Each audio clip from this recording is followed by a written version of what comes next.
दोस्तों, आज की इस वीडियो में हम लोग इंडोमेट्रियोसिस के बारे में जानने वाले हैं कि यह होता क्या है। तो आपको बता दूं दोस्तों, इंडोमेट्रियोसिस एक ऐसी स्थिति है जिसमें गर्भाशय यानी कि यूट्रस की परत जैसा टिश्यू, जिसे इंडोमेट्रियम के नाम से जानते हैं, यही इंडोमेट्रियम यूट्रस के बाहर शरीर के अन्य हिस्सों में बढ़ता है। इसे और आसान शब्दों में समझा जाए तो जैसा कि आपको पता है कि महिलाओं में हर मंथ पीरियड आती है। इसी पीरियड में जो ब्लीडिंग होती है वो एक्चुअली में इंडोमेट्रियम ही इस लाइन से टूटकर बाहर हर महीने मेंस्ट्रुअल साइकिल के रूप में आती है।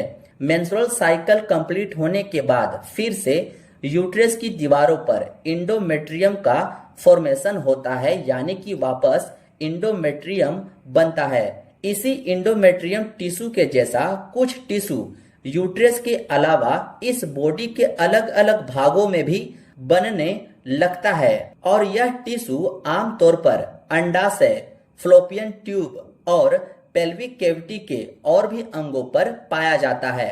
जैसा कि आप इस इमेज को देखकर समझ भी सकते हैं, और जैसा कि हर महीने इंडोमेट्रियम टूटकर वजाइना से बाहर आ जाती है, उसी तरह से ये सभी हर महीने टूटता है, पर ये वजाइना से बाहर निकल नहीं पाता क्योंकि इनके निकलने का कोई रास्ता नहीं होता है। इसी कंडीशन को दोस्तों इंडोमेट्रियोसिस के नाम से जानते हैं। उम्मीद है दोस्तों आप समझ गए होंगे कि इंडोमेट्रियोसिस होता क्या है। अब जानते हैं साइन एंड सिम्टम के बारे में। जैसा कि दोस्तों यह यूट्रस के बाहर होने के कारण खून बाहर नहीं निकल पाता और अंदर ही जमा हो जाता है, जिसके कारण जो कॉमन सिम्टम होता है वो है inflammation, pain, scar tissue, dysmenorrhea, period के समय बहुत ज्यादा दर्द होना, पेल्विक पेन, संभोग के दौरान या बाद में दर्द होना, ज्यादा या अनियमित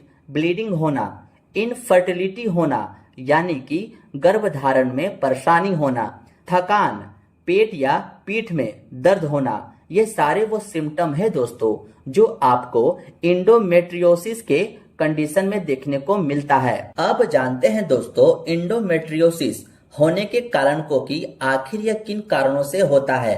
तो वो कारण है रेट्रोग्रेड मेंस्ट्रुएशन पीरियड का खून फ्लोपियन ट्यूब से उल्टा पेल्विक कैविटी में चले जाने से यह दिक्कत हो सकता है।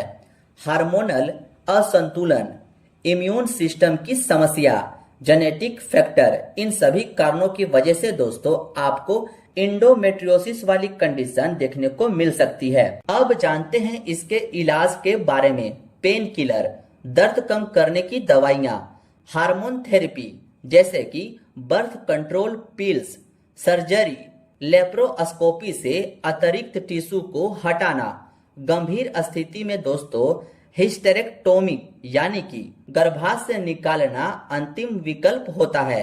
बांझपन की समस्या में आईवीएफ यानी कि टेस्ट ट्यूब बेबी का सहारा लेना, यह एक क्रोनिक यानी कि लंबे समय तक रहने वाली बीमारी है दोस्तों, लेकिन सही इलाज से इसके सिम्टम को नियंत्रित किया जा सकता है और गर्भधारण की संभावना बढ़ाई जा सकती है। उम्मीद है दोस्तों आप इस वीडियो के माध्यम से इंडोमेट्रियोसिस को अच्छे से समझ गए होंगे। अगर कुछ भी डाउट हो तो कमेंट करके जरूर पूछें। मिलते हैं अब आपसे नेक्स्ट वीडियो में।